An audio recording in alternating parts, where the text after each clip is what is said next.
We are now at the Ionity charger in Speckeröd. Yeah, we are in Sweden. And right now I'm juicing up the e-Soul. Yeah, I've been charging here for a while. And you know what? I use this RFID from plug surfing because it's so simple. When I use Ionity, well, you can use the app on Ionity and it's somewhat more cumbersome, but with this one, just beep and then it starts charging. Really convenient, but there is a flaw. I don't know if the flaw applies to other payment methods, but I think actually it does apply to other also. But you see, the problem is that now the charging process is ongoing, but anyone can stop charging, even when the car is locked or whatever, you know. I'm not sure what is. I mean, Ionity chose this type of charger. It's a tritium charger, 350 kilowatt, but they have configured so that anyone can stop charging. If you try this on most other chargers, you know, those smaller ones, 50 kilowatt from ABB or tritium or whatever, then you have to, in order to stop it, you have to show the RFID that initially started the charging session. You have to show that one first, and then you're allowed to stop it. And why am I highlighting this topic? Well, because someone could be douchebags and stop the charging just for fun. Or the problem with Ionity is that as of now you pay per session, and I've seen this many times that people tend to hog the charger to 95% or even 100%. I've seen Eagle charge to 100%. And you see, I also charge a little bit too long because I already paid for it.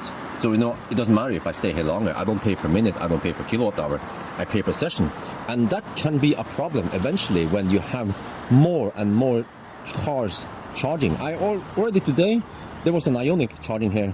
Eventually there will be e-trons, I-Paces, e-Neros, all these other cars that can support 100 kilowatt or whatever. But not only that, but you might also see an e-Golf, an i3 who comes here, because if it's only costs 80 NOK per session or 80 Swedish kroner, 8 euros, then in many cases that's a good deal for them, because they have a site with lots of chargers, which is usually right by the gas station. So they will just come here, hog the charger, and then you have an I-Pace or whatever, whoever, you know, comes here and like, shit, that guy has been hogging the charger for too long, you know, maybe some guy is at 95%. What do? Stop the charger. And then you can park here, we have space here, steals the cable. So you know, I'm not saying that could happen. Well, I mean, actually that could happen.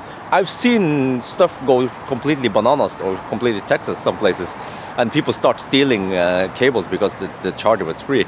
So, you know, Ionity, you guys should really consider locking down the charging station at least, and also try to remove that fixed price eventually, because it's a nice bonus, but eventually you have to price it by kilowatt hours and minutes, not kilowatt hours or something like that. So, yeah.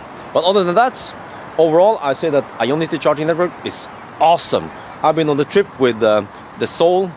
It's such a breeze to drive around using Ionity chargers rather than going to some Clever or some whatever, what could be broken, could be occupied, you know, have to take a detour. The Ionity chargers are right by the highway, so this is so nice. So kudos to Ionity for that. But yeah, so I think that's it. Yeah, lock down the charging stations, otherwise some douchebag be like, you have 91%, let me just stop this boy. Yeah, alright, that's it for now then.